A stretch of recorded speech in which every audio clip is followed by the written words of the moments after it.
Islamic scholar مفتی محمد یوسف تیمی حافظہ اللہ تعالی فاضل Medina university إذ أخرجه الذين كفروا ثاني اثنين إذ هما في الغار إذ يقول لصاحبه لا تحزن إن الله معنا فأنزل الله سكينته عليه وأيده بجنود لم تروها وجعل كلمة الذين كفروا السفلى وكلمة الله هي العليا والله عزيز حكيم۔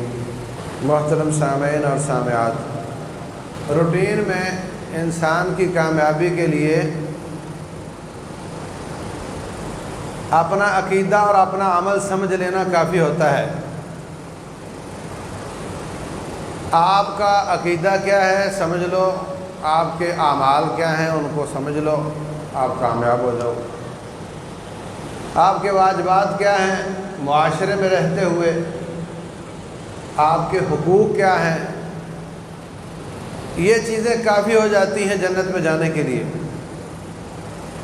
تاریخ کو سمجھنا، تاریخ کو پڑھنا، یہ ایک اضافی چیز ہے، اور خصوصاً وہ تاریخ جو مسلمانوں کے آپس میں جھگڑے والی باتیں ہیں، اس کو پڑھنا الٹا نقصان دیتا ہے بجائے فائدے کے۔ اس لیے سلف صالحین اسے منع کرتے تھے۔ علماء سمجھ لیں اس کو، عوام کو ان چکروں میں پڑھنے کی ضرورت نہیں۔ لیکن آج میں دیکھتا ہوں کہ ان کو ہی موضوع سخن بنایا جاتا ہے، اس پر ہی بات کی جاتی ہے، اور جو شخص اس پر بات نہ کرے اس کو سمجھا جاتا ہے کہ خیانت کر رہا ہے، لوگوں کو بتا نہیں رہا، حالانکہ یہ باتیں بتانے کی ہیں نہیں۔ یہ وہ علم ہے جو نقصان دہ ہے، لیکن اس کے باوجود چونکہ اس وجہ سے لوگوں کو گمراہ کیا جا رہا ہے تو کچھ بتانا پڑتا ہے۔ رسول اللہ صلی اللہ علیہ وسلم کے بعد حضرت ابوبکر صدیق رضی اللہ تعالیٰ عنہ کو خلیفہ بنایا گیا۔ وہ خلیفہ اول ہیں، وہ پہلے مسلمانوں میں سے ہیں جو پہلے دنوں میں مسلمان ہوئے۔ حضرت علی رضی اللہ تعالیٰ عنہ بچوں میں سے سب سے پہلے مسلمانوں میں سے ہیں، اور ابوبکر صدیق رضی اللہ عنہ جوانوں میں سے پہلے مسلمان ہیں۔ فرق بہت ہے۔ وہ نبی صلی اللہ علیہ وسلم کے سسر کی جگہ پر ہیں اور یہ آپ کے داماد کی جگہ پر ہیں۔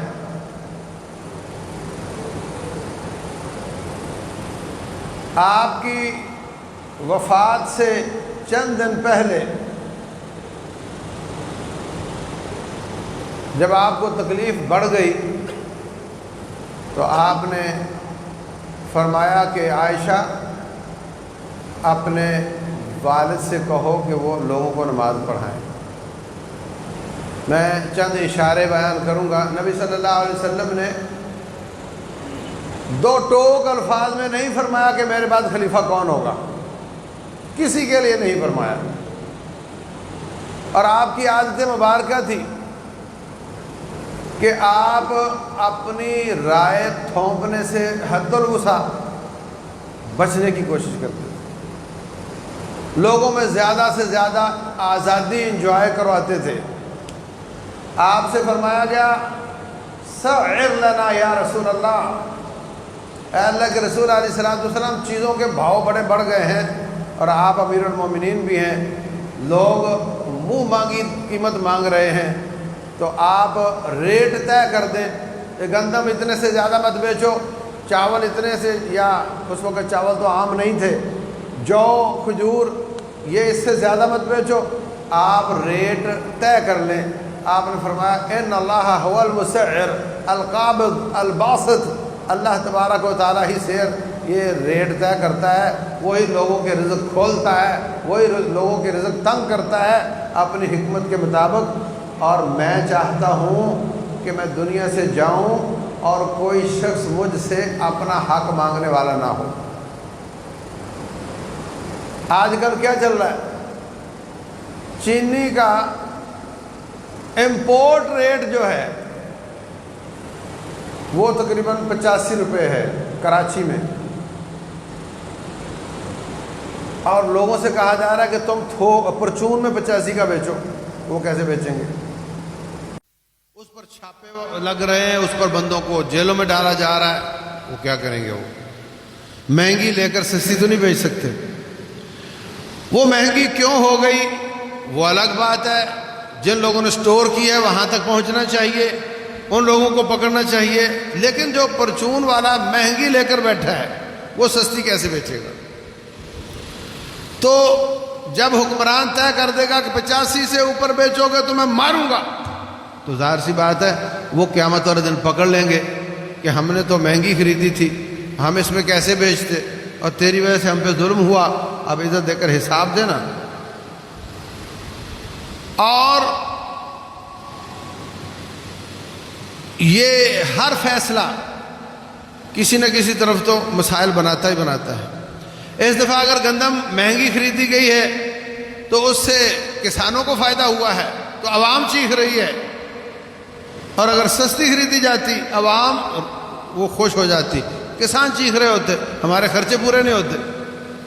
تو ریٹ طے کرنے سے کہیں نہ کہیں تو زد پڑتی ہے، کسی حد تک حرام پائی کرنے والوں پر بھی زد پڑتی ہے، لیکن عام طور پہ کتنے لوگ پس جاتے ہیں ریٹ طے کرنے سے۔ اس لیے نبی صلی اللہ علیہ وسلم فرماتے ہیں میں ریٹ طے نہیں کروں گا، میں چاہتا ہوں میں دنیا سے جاؤں اور کوئی شخص یہ کہنے والا نہ ہو کہ میں نے ان سے کچھ لینا ہے۔ ایسے ہی آپ نے اپنا فیصلہ تھوپا نہیں کہ آپ میرے بعد فلاں کو خلیفہ بنا لینا، اشارے فرمائے، فیصلہ تھوپا نہیں۔ ان اشاروں میں جب آپ بیمار تھے تو فرمایا حضرت عائشہ رضی اللہ عنہا کا، ان کو فرمایا کہ اپنے باپ ابو بکر سے کہو کہ وہ نماز پڑھائیں۔ حضرت عائشہ رضی اللہ عنہ فرمانے لگیں، اپنی بہن حفصہ، اپنی سوتن ام المومنین حفصہ سے فرمانے لگی کہ آپ جا کر کہو کہ ابو بکر کا دل نرم ہے، وہ مسئلے پہ کھڑا ہو کر روتے ہی رہیں گے اور کسی کو قرآن نہیں سنائی دے گا، اس لیے عمر رضی اللہ تعالیٰ عنہ کو کہہ دیں کہ وہ پڑھا دیں۔ رسول اللہ صلی اللہ علیہ وسلم کو جا کر حضرت حفصہ نے یہ کہہ دیا، آپ نے ڈانٹ دیا، فرمایا تمہاری وہی صورتحال ہے جو یوسف علیہ السلام کو پھسلانے والیوں کی تھی۔ یوسف علیہ السلام کو پھسلانے والیاں بھی ان کو حق سے پھسلانا چاہتی تھی، اور تم مجھ کو حضرت ابو بکر سے پھسلانا چاہتی ہو۔ میں جو کہہ رہا ہوں کہ ابو بکر کو جا کر کہو کہ نماز پڑھائے۔ بھئی کتنا بڑا اشارہ ہے یہ کتنا بڑا اشارہ ہے، یعنی ان کو ایک دوسرا آپشن پیش کیا گیا ہے، اس پر وہ ناراض ہوئے ہیں اور پھر اپنی اس بات پر ہی ڈٹے ہوئے ہیں، اور اتنا سخت رویہ اور سخت جواب دیا کہ فرمایا جس طرح وہ ان کو پھسلانا چاہتی تھی تو مجھے اس حق بات سے پھسلانا چاہتی ہو کہ ابو بکر کے سوا کوئی اور نماز پڑھائے رضی اللہ عنہ۔ یہ بہت بڑا اشارہ۔ طبقات ابن سعد میں ہے، حضرت علی رضی اللہ تعالیٰ عنہ فرماتے ہیں نبی صلی اللہ علیہ وسلم نے ہمارے لیے دین کے حساب سے ابو بکر کو پسند کیا تو ہم نے دنیا کے حساب سے بھی اس کو پسند کر کے خلیفہ بنا دیا۔ حضرت علی کیا فرماتے ہیں، اللہ کے رسول علیہ الصلوۃ والسلام نے نماز اور دین کے لیے ان کو پسند کیا تھا، ہم نے اپنی دنیا کے لیے بھی ان کو پسند کر لیا۔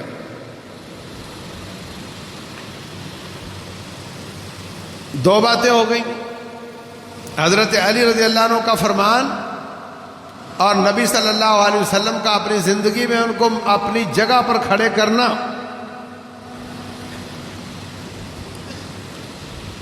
نمبر 3 بخاری شریف میں ہے، رسول اللہ صلی اللہ علیہ وسلم حضرت عائشہ رضی اللہ عنہ سے فرماتے ہیں ابو بکر کو بلاؤ، میں اس کے لیے وصیت لکھ دوں، ایسا نہ ہو کہ بعد میں کوئی تمنا کرنے والا تمنا کرے اور کہے کہ میں زیادہ حقدار ہوں۔ یہ لفظ ہے حدیث میں۔ ایسا نہ ہو کہ کوئی تمنا کرنے والا تمنا کرے اور کہے میں زیادہ حقدار ہوں۔ اس کے بعد فرمایا اب اللہ المؤمنون الا ابا بکر، اللہ بھی انکار کرتا ہے، مومن بھی انکار کرتے ہیں کہ ابو بکر کے سوا اور کوئی نہیں آئے گا۔ یہ بھی واضح قسم کا اشارہ ہے۔ نمبر 4 رسول اللہ صلی اللہ علیہ وسلم تشریف فرما ہے، یہ بھی صحیح بخاری کی حدیث ہے۔ ایک عورت آئی، فرمایا دوبارہ بھی آنا، کوئی اس کو کام تھا، فرمایا دوبارہ آنا۔ کہنے لگی حضرت اگر میں دوبارہ آؤں اور آپ نہ ملیں تو پھر میں کس کو ملوں؟ فرمایا اگر میں نہ ہوا تو میرے بعد ابو بکر ہوگا رضی اللہ تعالیٰ، اس کو مل لینا۔ یہ بھی واضح قسم کا اشارہ ہے۔ اور یہ بھی 5 نمبر صحیح حدیث بخاری میں ہی ہے، رسول اللہ صلی اللہ علیہ وسلم نے فرمایا مسجد نبوی میں جن جن کے گھر کے دروازے کھلتے ہیں سارے بند کر دو، لیکن ابو بکر صدیق کا دروازہ وہ بند مت کرو۔ نبی صلی اللہ علیہ وسلم کا اپنا دروازہ مسجد نبوی میں کھلتا تھا، فرمایا میرے سوا سب کے دروازے بند کر دو، لیکن ابو بکر صدیق کا دروازہ وہ بند نہیں کرنا، اس کو کھلا رہنے دو۔ یہ بھی اشارہ ہے کہ میرے بعد وہ خلیفہ ہوں گے اور ان کو ویسی ہی مجبوری ہوگی جیسے میری ہے، اور مسجد میں آنا ان کے لیے آسان ہوگا۔ مسجد نبوی ہی دارالحکومت ہوتا تھا، وہی قصر خلافت ہوتا تھا، وہیں فیصلے ہوتے تھے، وہیں حدود نافذ کرنے کے فیصلے ہوتے تھے، تو ان کو بار بار مسجد میں آنا پڑے گا، گھوم کر آنے کی بجائے ان کا دروازہ ادھر ہی کھلا رہنے دو۔ اللہ اکبر۔ رسول اللہ صلی اللہ علیہ وسلم نے یہ تمام اشارے فرمائے اور قرآن حکیم نے ان کو ثانی کہا، ثانی اثنین، الا تنصروه فقد نصرہ اللہ اذ اخرجہ الذین کفروا ثانی اثنین۔ جب اللہ تعالیٰ فرماتے ہیں جب کافروں نے ان کو گھر سے نکلنے پر مجبور کر دیا تو وہ نکلے، اور ایک نبی تھے تو ان کا ثانی ابو بکر تھا رضی اللہ عنہ۔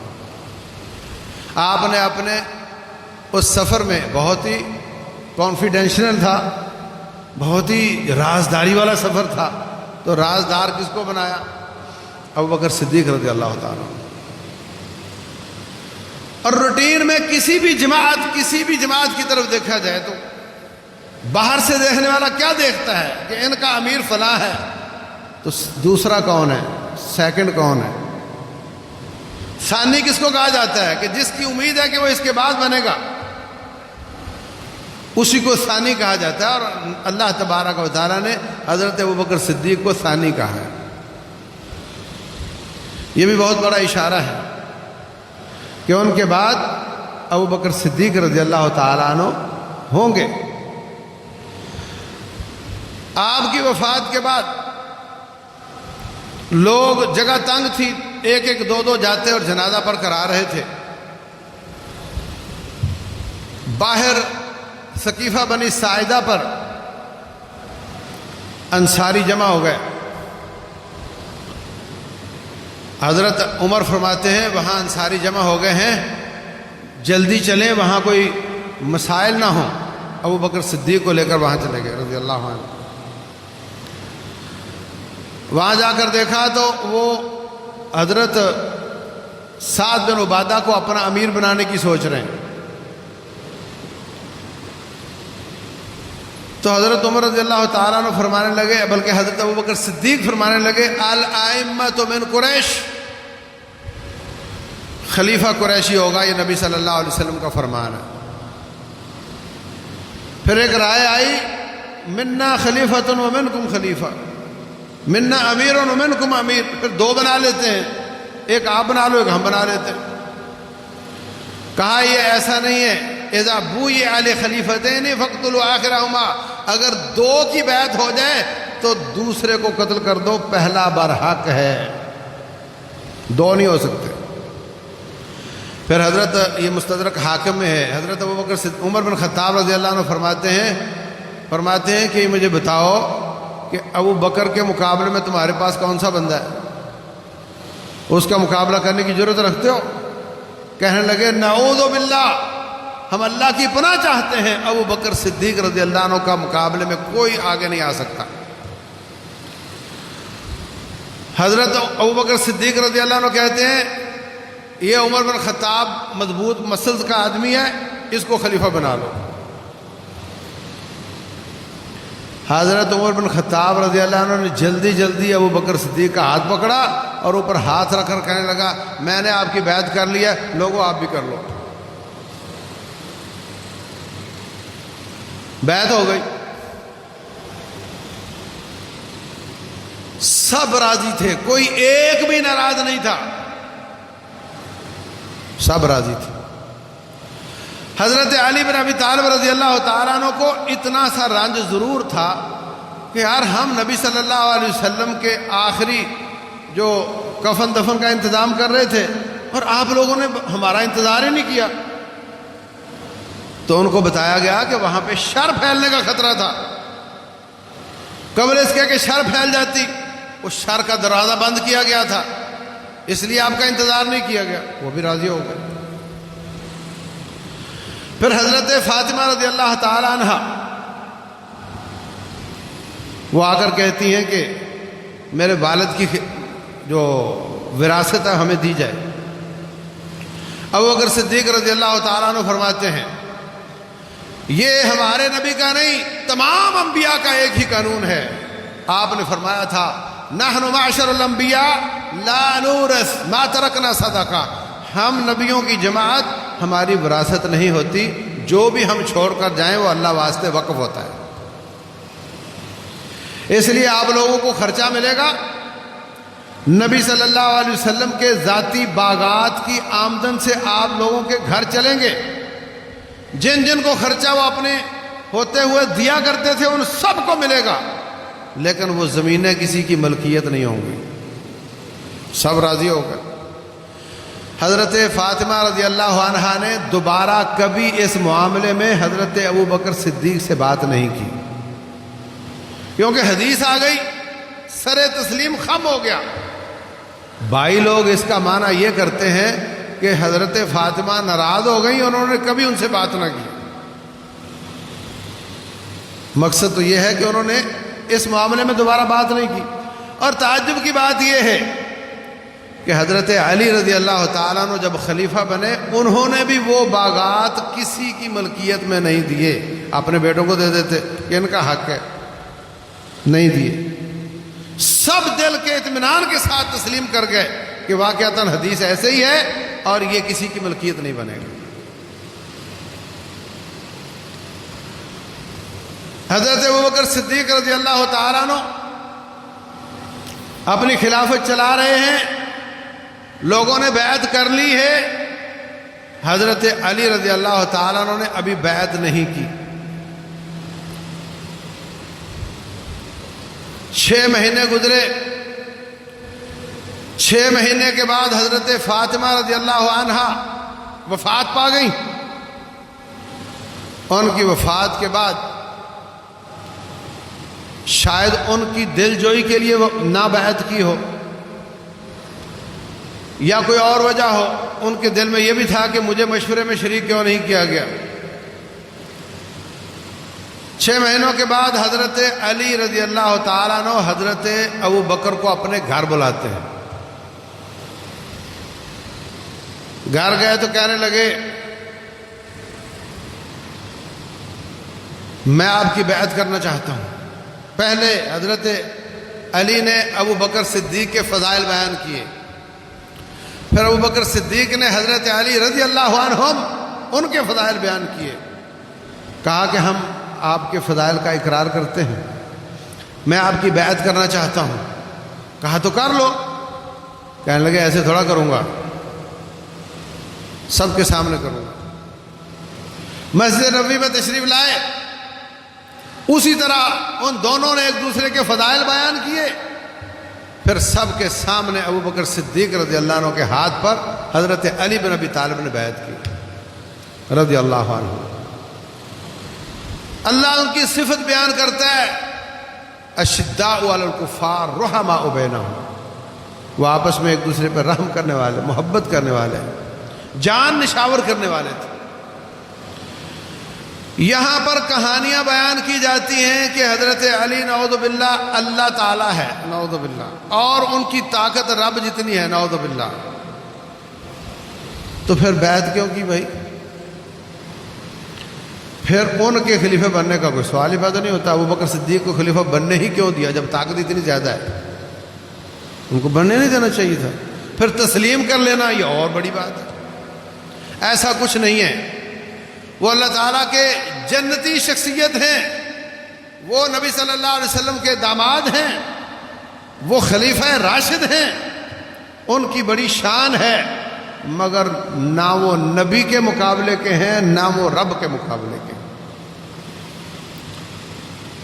اللہ اکبر۔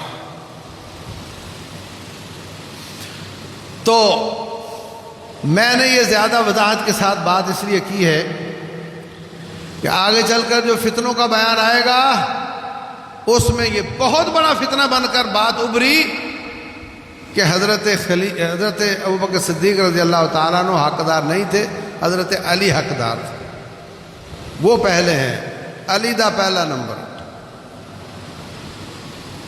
اور جب ان کا پہلا نمبر تھا تو اس کے مطلب انہوں نے غصب کیا ہے، جب غصب کیا ہے تو اس کی بنیاد پر پھر ان کو گالیاں دو، پھر سارا عقیدہ اسی پر بنیاد کرتا ہے۔ اس لیے میں نے آپ کو وضاحت سے بتا دیا کہ نبی صلی اللہ علیہ وسلم نے اپنی زندگی میں کتنی بار ان کو یہ اشارے دیے اور لوگوں کو بھی اشارے دیے کہ میرے بعد اگر کوئی حقدار ہے تو ابو بکر صدیق ہے رضی اللہ تعالیٰ عنہ۔ دوسری طرف حضرت علی رضی اللہ تعالیٰ عنہ بہت اعلیٰ شان ہے، بڑا مقام ہے، بڑے فضائل ہیں ان کے، لیکن وہ بچوں میں مسلمان ہوئے تھے، عمر کا بہت بڑا فرق ہے۔ وہ بہت زیادہ فہم و فراست والی شخصیت ہیں۔ حضرت عمر بن خطاب رضی اللہ عنہ فرماتے ہیں اقضانا علی، ہمارے صحابہ کرام میں سب سے زیادہ قوت فیصلے والا کوئی بندہ ہے تو اس کا نام علی بن ابی طالب ہے رضی اللہ عنہ۔ کہا ان کے بارے میں کہ نہیں، وہ نبی کی وصیت ہیں، اپنی اذان میں بھی انہوں نے کیا ہوا ہے اس کا ذکر، اذان میں بھی ذکر کرتے ہیں کہ وہ نبی صلی اللہ علیہ وسلم کی وصیت ہیں، ان کے نام وصیت لکھی تھی۔ پہلی بات تو سب سے یہ ہے کہ انہوں نے زندگی میں کبھی اس کا اظہار کیا ہو کہ میرے نام کی وصیت ہے، تم کون ہوتے ہو؟ مدعی سست اور گواہ چست۔ انہوں نے زندگی میں کبھی ایک بار کہا ہو، کہیں اپنے گھر میں اپنے بچوں میں تذکرہ کیا ہو کہ بیٹو اصل وصیت تو میرے نام کی ہے، ابا صاحب میں چپ ہوں، کیا کر سکتا ہوں؟ جب وہ شیر خدا ہے تو میں کیا کر سکتا ہوں بھی ان کے لائق نہیں ہے، وہ تو سب کچھ ہی کر سکتے ہیں، وہ سب کچھ کر سکتے ہیں، تو پھر میں کیا کر سکتا ہوں؟ تو وہ کہہ ہی نہیں سکتے۔ حضرت علی رضی اللہ تعالیٰ عنہ نے زندگی میں کبھی اس بات کا دعویٰ نہیں کیا کہ نبی صلی اللہ علیہ وسلم نے مجھے کہا تھا میرے بعد خلیفہ تم ہو گئے۔ نمبر 2، بخاری شریف کی حدیث ہے، حضرت عباس نبی صلی اللہ علیہ وسلم کے چچا اور حضرت علی سے کہتے ہیں علی، نبی صلی اللہ علیہ وسلم کی جو بیماری کی کیفیت ہے نا، میں اپنے خاندان کو جانتا ہوں، اس کیفیت کے بعد واپسی نہیں ہوتی، میں اپنے خاندان کے لوگوں کے چہروں کو جانتا ہوں۔ اور چند دنوں کے بعد ہمیں ڈنڈے کے ساتھ ہانکا جائے گا، یعنی ہم محکوم ہوں گے اور کوئی اور حاکم ہوگا۔ تو چلو جا کر نبی صلی اللہ علیہ وسلم سے پوچھ لیتے ہیں کہ آپ کے بعد خلیفہ کون ہوگا۔ حضرت علی رضی اللہ تعالیٰ عنہ فرماتے ہیں میں تو آپ سے نہیں پوچھوں گا، میں نہیں پوچھوں گا، آپ نے پوچھنا پوچھ لو، میں نہیں پوچھوں گا۔ اس وقت کہہ سکتے تھے یار یہ تو میرے نام کی وصیت ہے، پوچھنے کی کون سی بات ہے؟ یہ صحیح بخاری کی حدیث ہے۔ اس کے بعد کہا کہ غدیر کے واقعے میں وصیت فرمائی تھی۔ جس طرح کے اشارے میں نے حضرت ابوبکر صدیق رضی اللہ عنہ کے بارے میں آپ کو بتائے ہیں، ان میں بھی کہیں وضاحت نہیں کہ میرے بعد ابوبکر کو خلیفہ بنانا، کہیں یہ نہیں ہے، اشارے ہیں۔ لیکن حضرت علی رضی اللہ تعالیٰ عنہ ان کے بارے میں اس طرح کے واضح اشارے بھی نہیں ہیں۔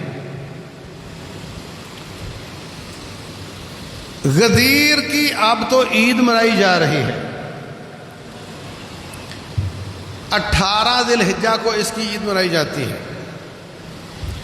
حجۃ الوداع سے واپسی پر غدیر خم ایک جگہ تھی، کنواں تھا، وہاں پر آپ رکے ہیں اور وہاں کہتے ہیں جی آپ نے وصیت فرمائی ہے۔ میرے عزیز بھائیو، پہلی بات تو یہ کہ یہ وصیت 1.5 لاکھ کے حاجیوں کے مجمع میں کرنی چاہیے تھی یا وہاں سے واپسی پر ایک کنویں پر بیٹھ کر کرنی چاہیے تھی؟ کیا خیال ہے؟ حج میں 1.5 لاکھ کا مجمع تھا تقریباً، وہاں پر بات واضح کر دینی چاہیے تھی، ساری دنیا آئی ہوئی ہے، پیغام لے جاؤ میرے بعد فلاں خلیفہ ہوگا۔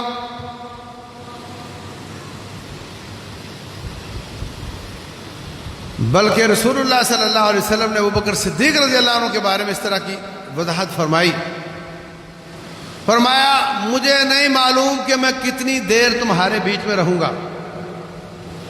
ترمذی شریف کی حدیث، اقتدوا بالذین من بعدی، میرے بعد جو 2 آئیں گے نا، سامنے بیٹھے ہوئے ہیں دونوں، فرمایا میرے بعد جو 2 آئیں گے، اشارہ کر کے ان کی بات ماننا، ان کی مخالفت نہ کرنا، ابو بکر اور عمر رضی اللہ عنہما، واضح قسم کا اشارہ ہے۔ مجھے نہیں معلوم کہ میں کتنی دیر تمہارے بیچ میں موجود ہوں، میرے بعد ابو بکر اور عمر کی بات ماننا جو میرے بعد آئیں گے۔ یہ ایک خبر ہے کہ میرے بعد یہ آئیں گے، یہ نہیں کہ ان کو لانا، اس لیے سب اشارے ہیں، واضح نص نہیں ہے۔ لیکن حضرت علی رضی اللہ تعالیٰ عنہ ان کے بارے میں کیا فرمایا؟ بریدہ بن حسیب رضی اللہ تعالیٰ عنہ، غالباً بریدہ ہیں، حضرت بریدہ یہ تھے ادھر یمن وغیرہ کے علاقے میں، مار کے ہوئے غنیمتیں اکٹھی ہوئی، پیغام بھیجا اللہ کے رسول علیہ الصلوۃ والسلام اپنا نمائندہ بھیجیں جو کل غنیمتوں سے 5واں حصہ نکال لے اور باقی ہم مجاہدوں میں تقسیم کر دیں۔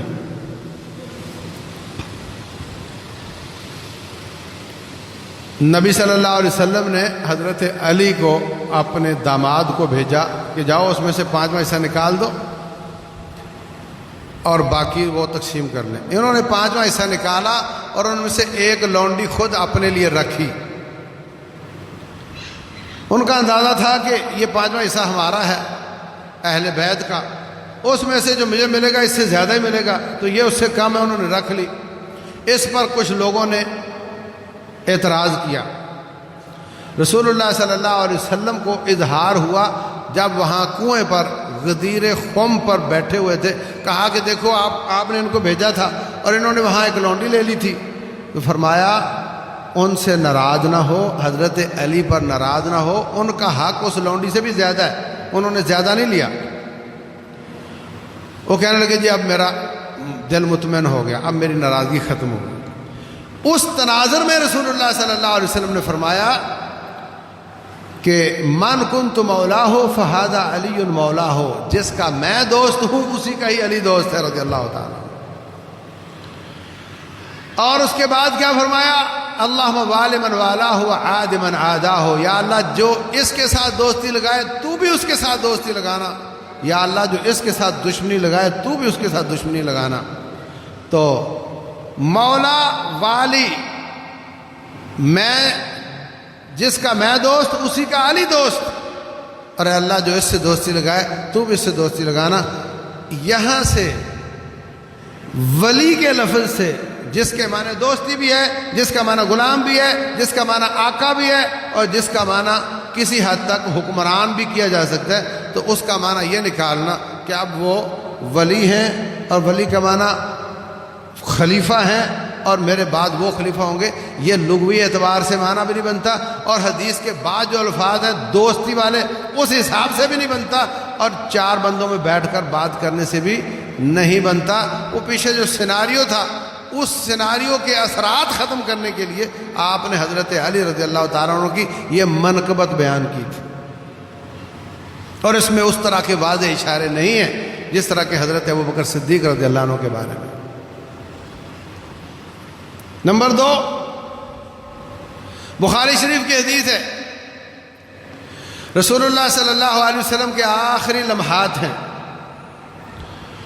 فرمایا کوئی لکھنے کی چیز لاؤ، میں لکھ دوں، لن تضلوا بعدہ ابدا، تاکہ تم بعد میں گمراہ نہ ہو جاؤ۔ حضرت عمر بن خطاب رضی اللہ عنہ فرماتے ہیں آپ شدید تکلیف میں یہ بات کر رہے ہیں، اور ہمارے پاس رب کی کتاب موجود ہے، ہم آپ کو کیوں تکلیف دیں؟ کچھ حاضرین نے حضرت عمر کی بات سے موافقت کی کہ نہیں کوئی ضرورت نہیں لکھنے کی۔ کچھ لوگ اسی بات پر اڑے رہے کہ نہیں، جب آپ فرما رہے ہیں کہ لاؤ کوئی لکھنے کی چیز تو آپ سے لکھوانا چاہیے۔ جو لکھوانا چاہتے ہیں وہ بھی امت پر احسان کرنا چاہتے ہیں، امت کی خیر خواہی چاہتے ہیں، اور جو نہیں لکھوانا چاہتے وہ بھی نبی صلی اللہ علیہ وسلم کی خیر خواہی چاہتے ہیں کہ شدید تکلیف میں ہماری وجہ سے کیوں پریشان ہو رہے ہیں۔ نبی صلی اللہ علیہ وسلم نے جب دیکھا کہ کوئی یہ کہہ رہا کوئی وہ کہہ رہا، فرمایا سب یہاں سے چلے جاؤ، اٹھ جاؤ یہاں سے۔ اس سے بھی یہ بات نکالی جاتی ہے کہ وہ حضرت علی رضی اللہ عنہ کے نام پر لکھنا چاہتے تھے تو حضرت عمر رکاوٹ بنے، اس کو حدیث کرتاس کہتے ہیں۔ اور میرے عزیز بھائیوں، یہ بھی تو کہا جا سکتا ہے کہ حضرت ابوبکر کے لیے لکھنا چاہتے تھے، جب لکھا ہی نہیں تو تم نے یہ بات کہاں سے نکال لی کہ فلاں کے لیے لکھنا چاہتے تھے۔ نمبر 2، کیا ساری شریعت رسول اللہ صلی اللہ علیہ وسلم نے لکھ کر پیش کی ہے؟ ساری شریعت آپ نے زبان کے ساتھ بیان کی ہے، اور وہ شریعت بن گئی۔ جب کوئی لکھنے کے لیے نہیں لا رہا تھا تو آپ زبان سے فرما دیا ہوتے کہ تم لکھ نہیں رہے ہو، مجھے بولنے سے تو نہیں منع کر سکتے، میں یہ کہہ رہا ہوں۔ آپ نے نہیں فرمایا، تو پھر اس سے یہ نکالنا کہ نہیں وہ ان کے لیے چاہتے تھے، اور دوسرا کہے نہیں وہ ان کے لیے چاہتے تھے، کتنا کمزور استدلال ہے۔ تو باہر صورت میرے عزیز بھائیوں، یہ سارے کے سارے میرے سر کے تاج ہیں، سارے جنتی ہیں، رب کعبہ کی قسم سارے جنتی ہیں۔ اور ابوبکر صدیق رضی اللہ تعالیٰ عنہ، اللہ نے لکھا تھا وہ خلیفہ بنے۔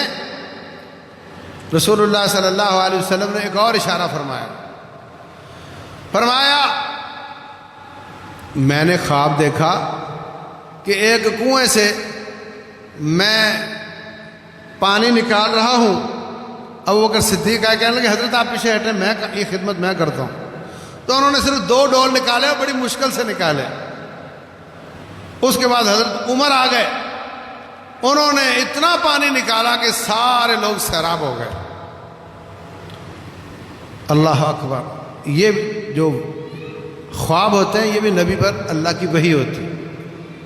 نبی صلی اللہ علیہ وسلم نے دنیا کو چلایا، ابو بکر صدیق آئے، وہ تو فتنے ہی مٹاتے رہ گئے 2-2.5 سال، اور عمر بن خطاب آئے تو انہوں نے خوب اسلام کی ترویج اور اس کو دور دور تک پہنچایا۔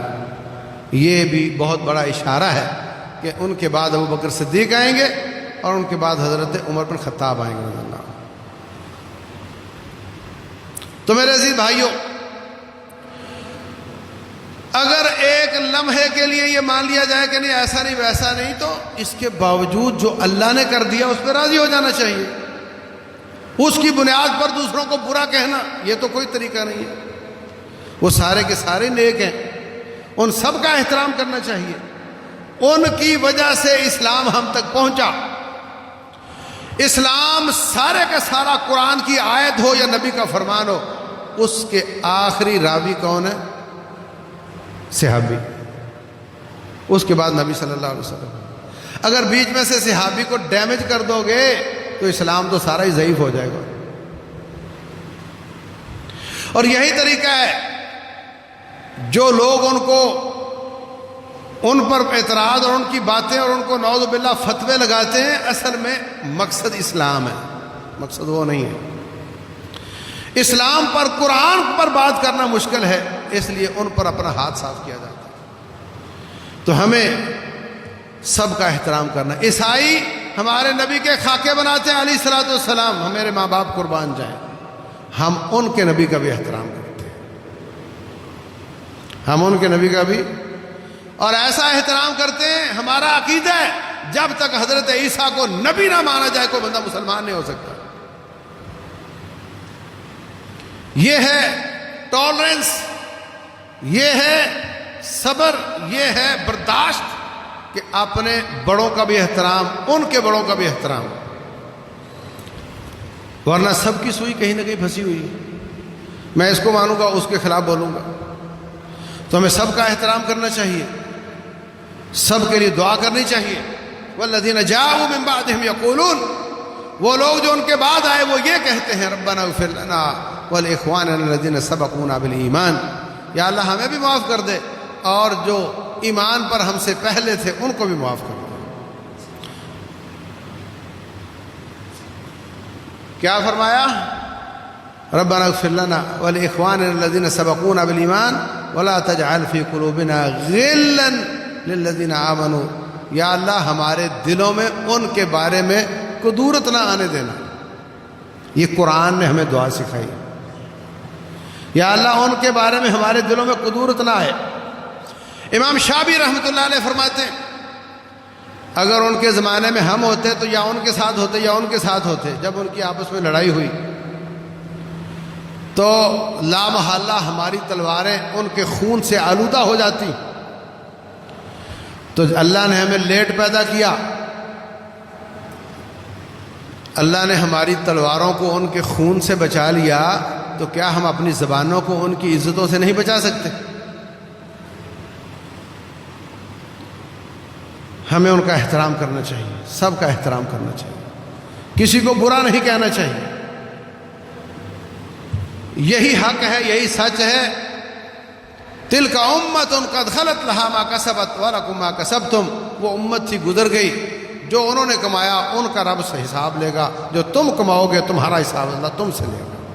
ولا تسألون عما كانوا يعملون، قیامت والے دن آپ سے نہیں پوچھا جائے گا کہ وہ کیا کرتے تھے، آپ سے پوچھا جائے گا تیرا رب کون، تیرا دین کیا ہے، تو کیا کرتا رہا ہے، کتنا دین سیکھا، کتنا عمل کیا، یہ نہیں پوچھا جائے گا کہ وہ کیا کرتے تھے۔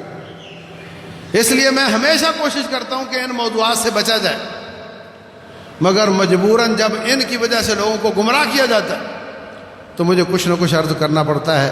اللہ تعالیٰ جو ہم نے عرض کیا سب کو سمجھنے اور عمل کرنے کی توفیق دے۔ وما علینا